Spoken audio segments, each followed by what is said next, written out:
Gracias por informarse en Extra Noticias. Esta noche en Mesa de Análisis vamos a ver la otra cara de la Navidad, la cara o el rostro de la Navidad que genera muchísimo estrés en las personas por el congestionamiento vial, por las reuniones familiares, por el estrés de la compra de regalos y cómo a veces esas emociones mal gestionadas pues derivan en problemas en carretera o problemas incluso familiares. Para conversar sobre este tema, invitamos al psicólogo clínico Sender Herrera, que amablemente aceptó nuestra invitación. Gracias por acompañarnos. Gracias a ustedes por la invitación, Alejandro.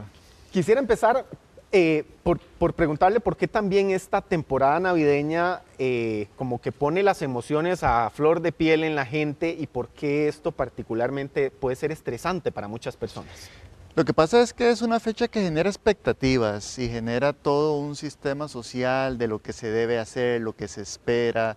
Además tiene que ver con que si a estas alturas del año has cumplido con las metas que te has propuesto, si tienes la estructura financiera para hacerle frente a toda la demanda que se hace sobre tecnología y juegos y demás.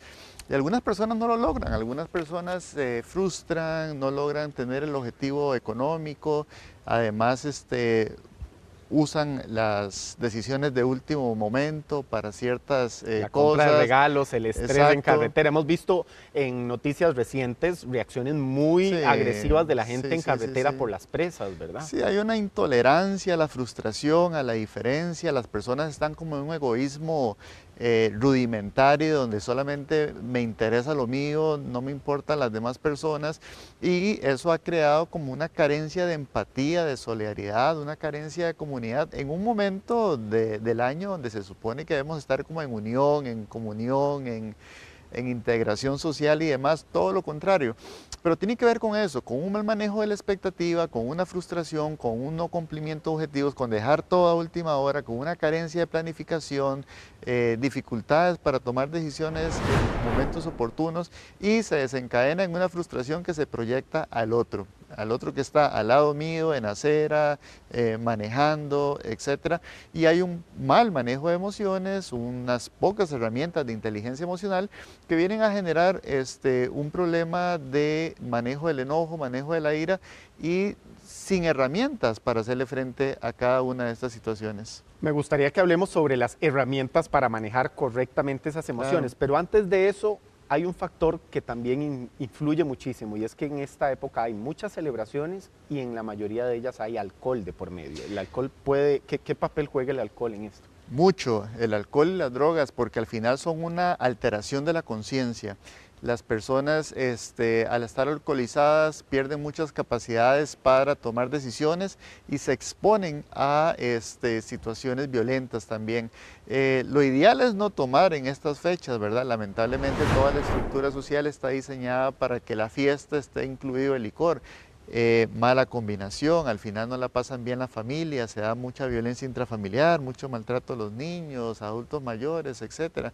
Y bueno, todo lo que estamos viendo en carretera y entre vecinos también.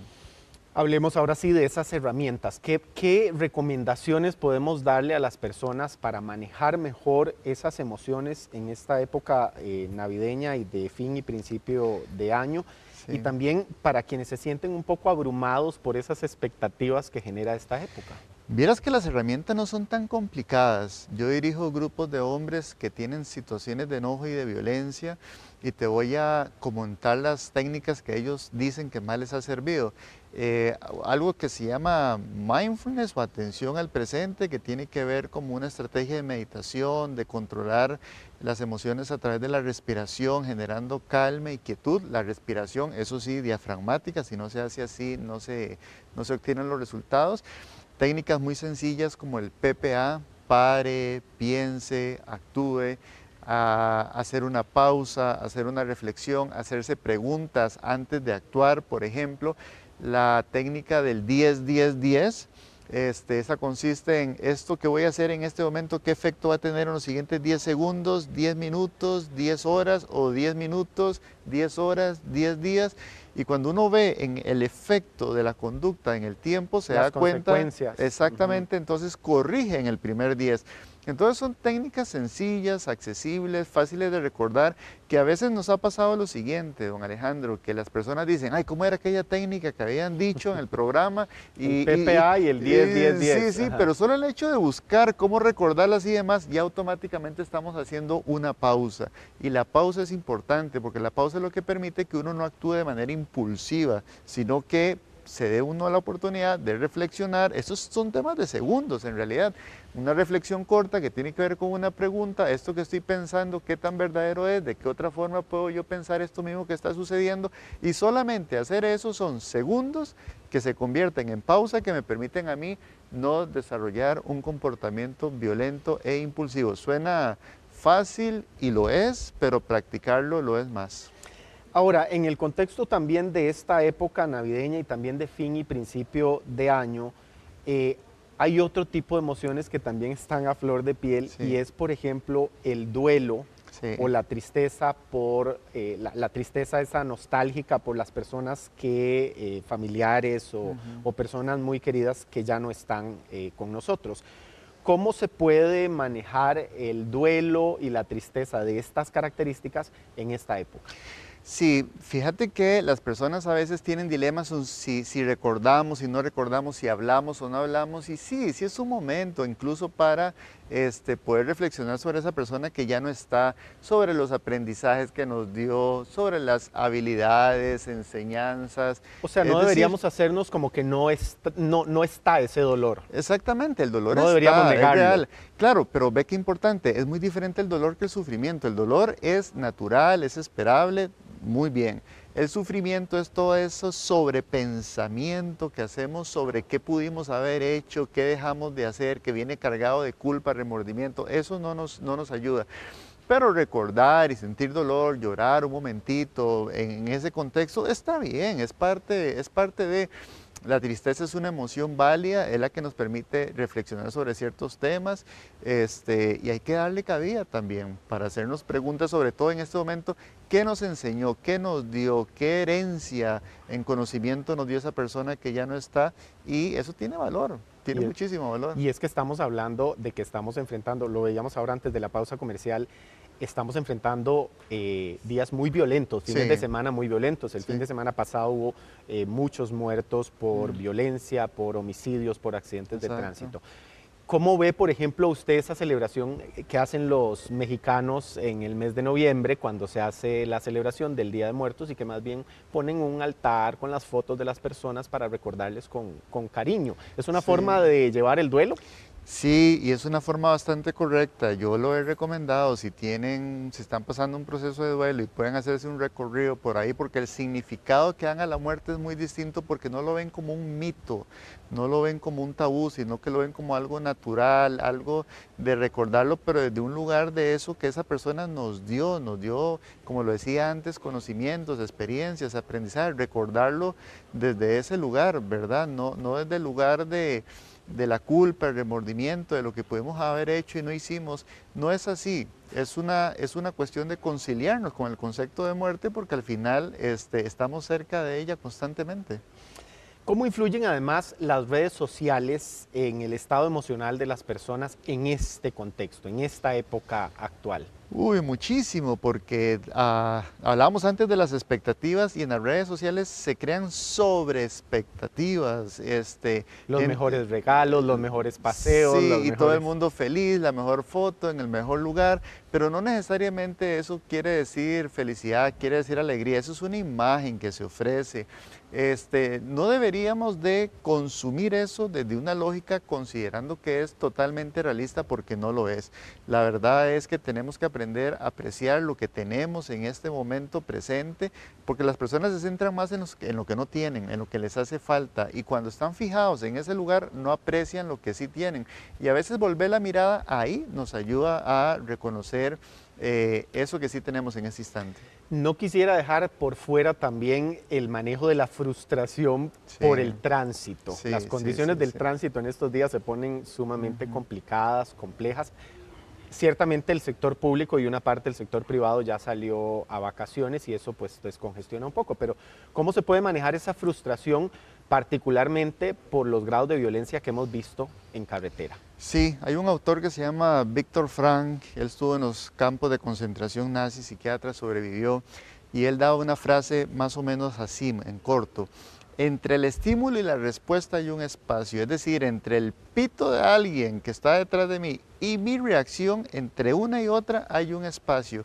En ese espacio yo tengo la posibilidad de elegir y en esa elección está mi libertad. Lo que eso quiere decir es que entre el pito de la persona y mi reacción yo puedo hacer interpretaciones diferentes de lo que eso está pasando. Yo pudiera decir, mira, qué persona más malcriada y ahora no lo dejo pasar, pero también pudiera pensar, mira, de repente tiene una urgencia médica, necesita llegar rápido al hospital. Dependiendo de cómo yo vea la situación, así van a ser las emociones también asociadas y tengo esa posibilidad de elegir cómo quiero interpretar yo una situación como la que está pasando en ese momento y sí es mi elección, lo puedo hacer. Ahora, existen también algunas pautas específicas para ayudar, por ejemplo, a las personas que ya de por sí tienen algunos trastornos mentales, como por ejemplo la depresión, la ansiedad, los ataques de pánico, este tipo de reacciones. ¿Hay algunas pautas para ayudar particularmente a estas personas? ¿Cómo lo podemos hacer nosotros como familiares? Sí, primero comprender. El problema de los trastornos de salud mental es que como no se ven, ¿verdad? No es como un moretón que se observa y uno ahí dice, un moretón duele, hay que cuidar. Estos trastornos no se ven, entonces hay poca sensibilidad sobre lo que realmente está pasando. Uno es comprender, la otra es acompañar y escuchar sin la invalidación psicológica, porque la invalidación psicológica es incluso desde cuando uno quiere hacer algo bien, como por ejemplo alguien dice, me siento mal y que yo diga, no, mira, esta época es para estar feliz. Sí, exactamente, eso es una invalidación Sí, psicológica, correcto. es mejor decir, mira, no sé lo que te está pasando, pero estoy acá, te escucho. No sé qué responderte en este momento, pero aquí estoy a la par tuya. Es mejor decir eso antes de, este momento es para disfrutar, piensa en otra cosa. No, hay que darle un poco de validez a la experiencia que está viendo la persona y la invalidación psicológica es invisible y es algo que causa muchísimo daño en cada una de las personas. Ya desde una perspectiva familiar, ¿qué prácticas saludables, psicológicamente hablando, podemos incorporar dentro de nuestra familia en estas celebraciones navideñas, mañana que hay en la mayoría de las casas, Claro. hay cenas, reuniones para prevenir conflictos y mejorar también el bienestar emocional colectivo, ¿verdad? Claro, yo creo que se trata de celebrar los que estamos, desde el lugar donde nos encontramos, sin juicios, sin lastimar a las personas con chismes y otro tipo de críticas. Estamos ahí, hablemos, conversemos, como lo hacían los pueblos originarios, que se sentaban en círculo y conversaban uno a la vez sin interrumpirse y solamente desde una escucha, desde un lugar de asombro, de curiosidad, donde yo estoy atento a lo que la persona esté diciendo. Si tengo interpretaciones y demás, me las guardo, las proceso yo mismo, me hago preguntas a mí mismo, ¿para qué voy a atacar a la otra persona? ¿Para qué voy a usar un lenguaje adversarial? Me centro en escucha, en el compartir, el querer pasar un buen momento y convertirme yo en ese persona que se convierte en fuente, en origen de ese bienestar. Si todos hiciéramos eso en una reunión, se evitarían muchos de estos conflictos que estábamos viendo. Me acaba de traer a la mente la escucha activa, La escucha que activa. muchas veces lo que hacemos es oír, pero no escuchar a las personas Exactamente. cuando hablan. Exactamente. Ni tenemos parámetros muy amplios de tolerancia a veces en las reuniones familiares. Y cuando queremos decir algo, lo mejor es a veces la pregunta. Es preguntar, ¿verdad? Sin emitir un juicio, sin emitir un criterio. La pregunta nos ayuda a ahorrarnos muchos problemas, muchas interpretaciones, muchas reacciones y lo podemos hacer de una manera asertiva, tranquila, sin alzar la voz. ¿Cómo has estado? ¿En qué te puedo servir? ¿Cómo te puedo ayudar? Cortesía básica puede ser muy útil en estos tiempos. Muy bien, valiosísimos consejos para estos días de Navidad y de fin y principio de año.